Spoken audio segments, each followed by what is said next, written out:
Gloire au Seigneur. Oui. Ça ira, je crois. Vous m'entendez bien? Béni soit le Seigneur. Rappelez, je démarre, je suis un gitan. Ne inquiétez pas. Tous les mêmes. On va voir. Béni soit le Seigneur. Alléluia. Je remercie Dieu de voir un si grand peuple qui a soif du Seigneur. Qui a soif d'écouter la parole de Dieu. J'aimerais vous dire ce soir que Dieu ne donne pas de sous-bénédiction. Non. Dieu ne donne pas de l'eau de consolation. Vous savez, des fois, il y en a sûrement parmi nous, quand on a joué à la pétanque, et quand on perd, il y a la consolante. Ça n'existe pas vers Dieu. Dieu, quand il donne parfaitement. Dieu, quand il donne tout entier. Dieu, quand il guérit totalement. Dieu, quand il change complètement. Et ce qu'il donne, c'est le meilleur. Mais attention, Dieu n'accepte pas de sous-sacrifice. Il n'accepte pas un demi-cœur. Il n'accepte pas la moitié d'une vie. Non. Dieu donne parfaitement.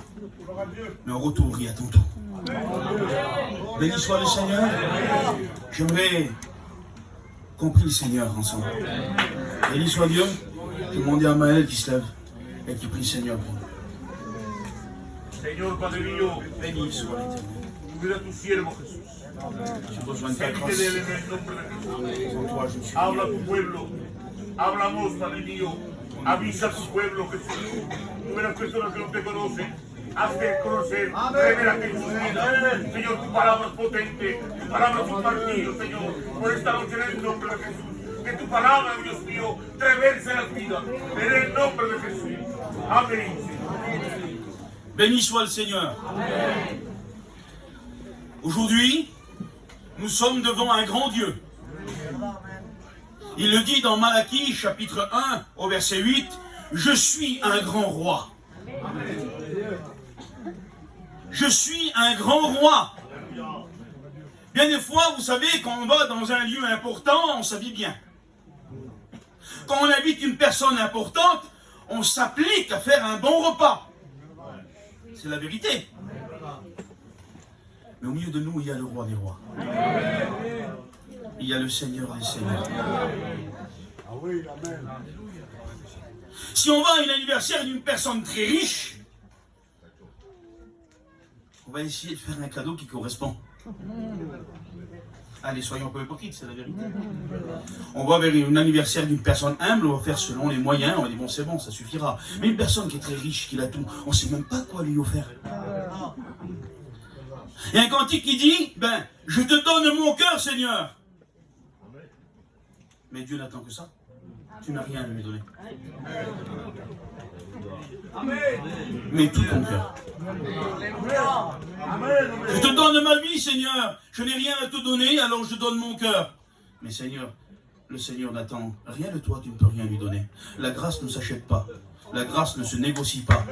La grâce ne se mérite pas. Elle s'accepte. Pourquoi l'évangile de la grâce dérange l'homme religieux? Parce qu'elle enlève sa gloire et elle donne la gloire à Dieu. Alléluia. Dieu attend ton cœur. Dieu attend ta vie. Et il a tout donné pour que tu sois tout entier à lui. Il a donné son Fils sur la croix et le sang a coulé. Il est devenu Jésus-Christ le juste, la victime expiatoire qui a pardonné tes péchés, mais non seulement t'en a délivré. Parce que le Seigneur pardonne, mais il délivre des péchés. À la croix du Calvaire, le Père nous paye pour le payer à travers la vie innocente de son Fils. Il est écrit dans Colossiens chapitre 2 que Jésus nous a sauvés par le sang de sa croix. Nous sommes sauvés que par le sang de l'agneau. Il a donné le plus bel agneau. Il a donné l'agneau gras. Il a donné ce qu'il y avait de meilleur. Il a donné le flambeau des cieux, le joyau de sa couronne, le sceau de sa main, l'amour éternel, le sujet primitif de son amour. Jésus-Christ, le Fils de Dieu. Jésus va dire dans Jean chapitre 17 au verset 23, Père, tu m'as aimé créé avant que le monde fût. C'est-à-dire quand l'humanité n'était qu'une pensée dans le cœur de Dieu, quand le créé n'existe pas, quand Michael, l'ange guerrier, n'existait pas, quand Gabriel, le prophète du ciel, n'existait pas, quand rien n'existait, le Père aimait le Fils, et le Fils aimait le Père. Et là, il y avait l'incréé, et là, il y avait l'amour éternel, incréé au milieu, là. Béni soit le Seigneur. Dieu est amour. 1 Jean 4,8. Donc Dieu ne peut pas être égocentrique, il ne peut pas s'aimer qu'à lui-même. Il a besoin de partager son amour. Donc il avait besoin, s'il est éternel, d'un sujet primitif pour son amour. Et le sujet primitif de l'amour de Dieu, c'est Jésus son Fils. Regardez quelque chose. Le verset continue, verset 24. Jésus parle à son Père et il dit, mais comme tu m'as aimé, tu les as aimés. Car Dieu a tant aimé le monde. Il a donné son Fils unique, afin que quiconque croise en lui ne périsse pas, mais qu'il ait la vie éternelle. Vous l'avez trop écouté, ce verset? Car Dieu a tant aimé le monde, qu'il a donné son Fils unique, afin que quiconque croise en lui ne périsse pas, mais qu'il ait la vie éternelle. Il a donné le sujet primitif de son amour. Il avait donné ce qu'il avait de plus précieux. Celui qui faisait sa joie sur le globe de la terre quand il venait d'être créé. Il est écrit dans l'évangile de Jean, au commencement était la parole, et la parole était avec Dieu. Mais le texte original dit prostanteos, face à Dieu. Alléluia. Dans l'éternité, l'incréé se faisait face. Cet amour était entre le Père et le Fils lié dans le Saint-Esprit. Mais un jour l'homme s'est perdu par sa désobéissance. Et l'homme ne pouvait racheter l'homme. Car la vie de l'homme n'est pas assez précieuse pour racheter la vie d'un autre homme.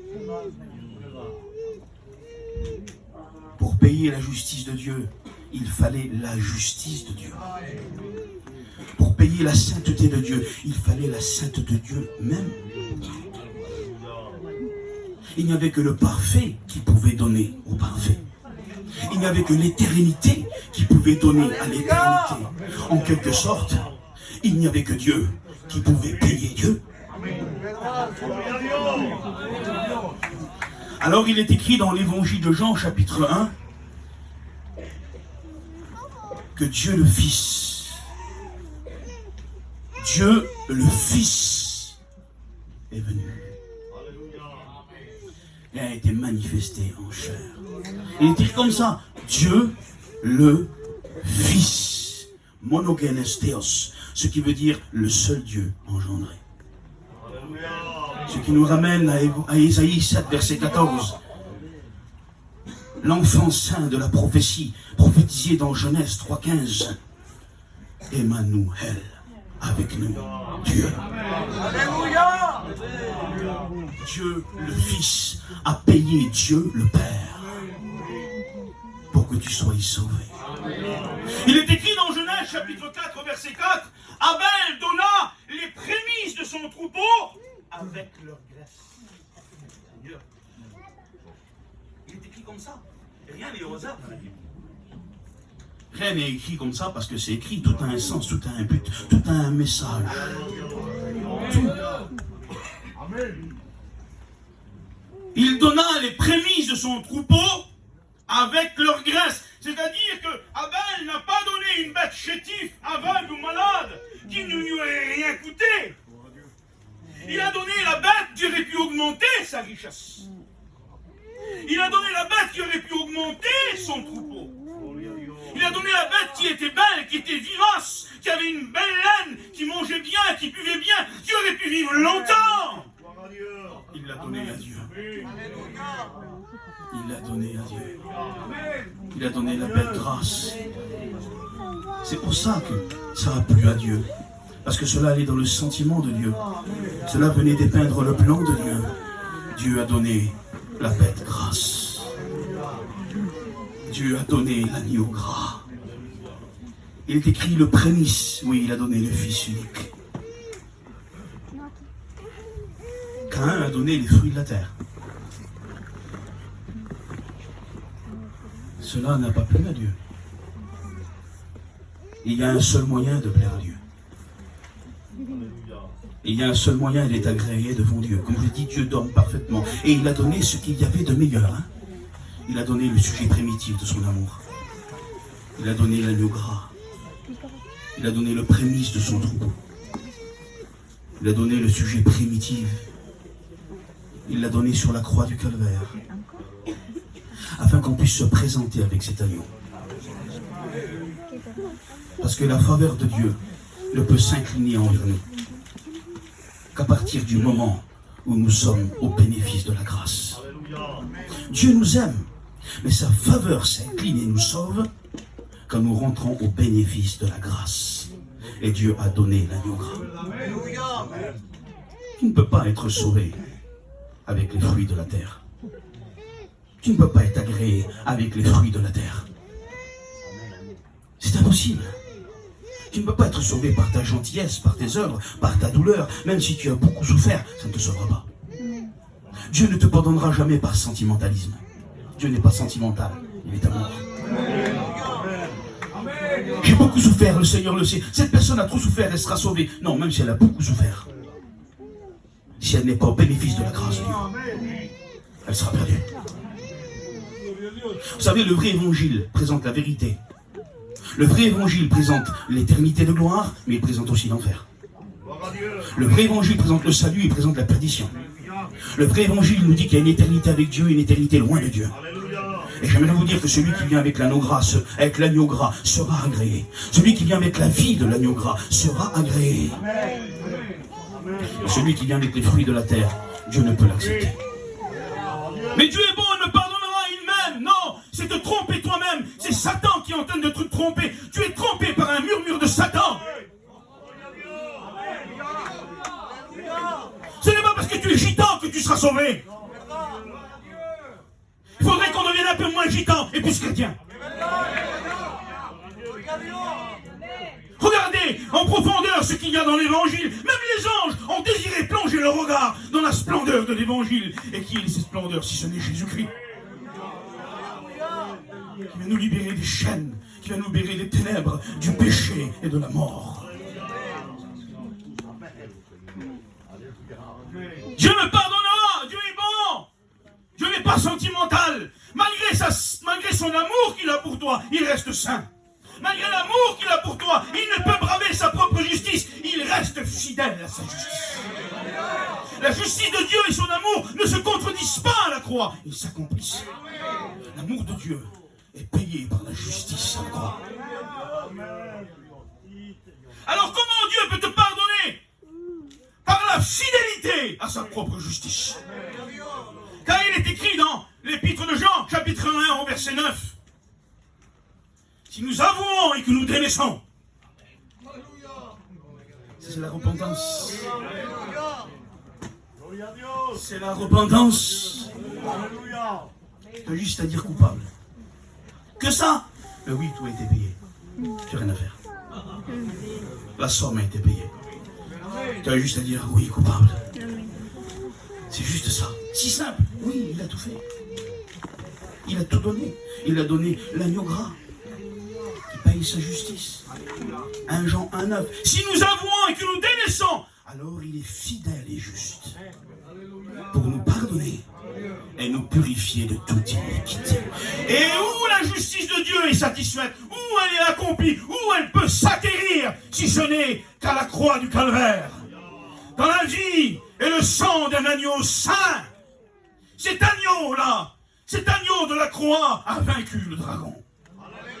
La mort est celui qui avait la puissance de la mort.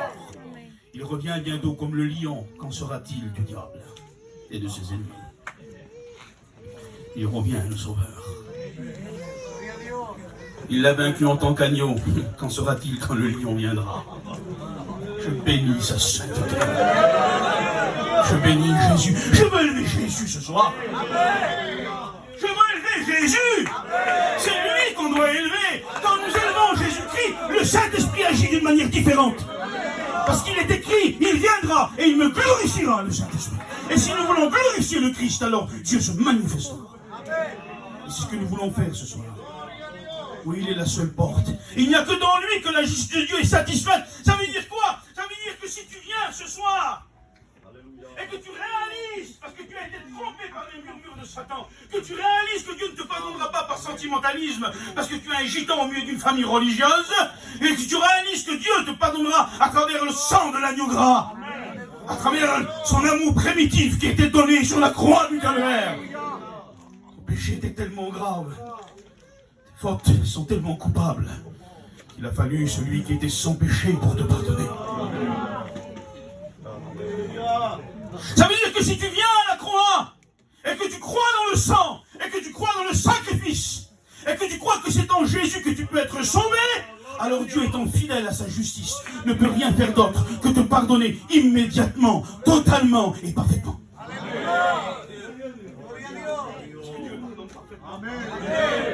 Pardonne pas à moitié. Il ne donne pas de sous-bénédiction. Il ne donne pas de l'eau de consolation. Dieu donne la meilleure bénédiction. Amen. Quelle est cette bénédiction? Elle s'appelle Jésus-Christ. C'est le Fils de Dieu. Nous avons besoin de quel message ce soir? De Jésus. Nous avons besoin de chanter quoi? Chanter Jésus. De témoigner quoi? De témoigner Jésus. De rêver Jésus, de manger, de boire Jésus, de regarder, de parler, de sauter, de chanter, de danser Jésus-Christ. Je l'aime Jésus. Aimez-vous Jésus? Alors prouvez-le. Car il est écrit que celui qui m'aime observera toutes mes paroles.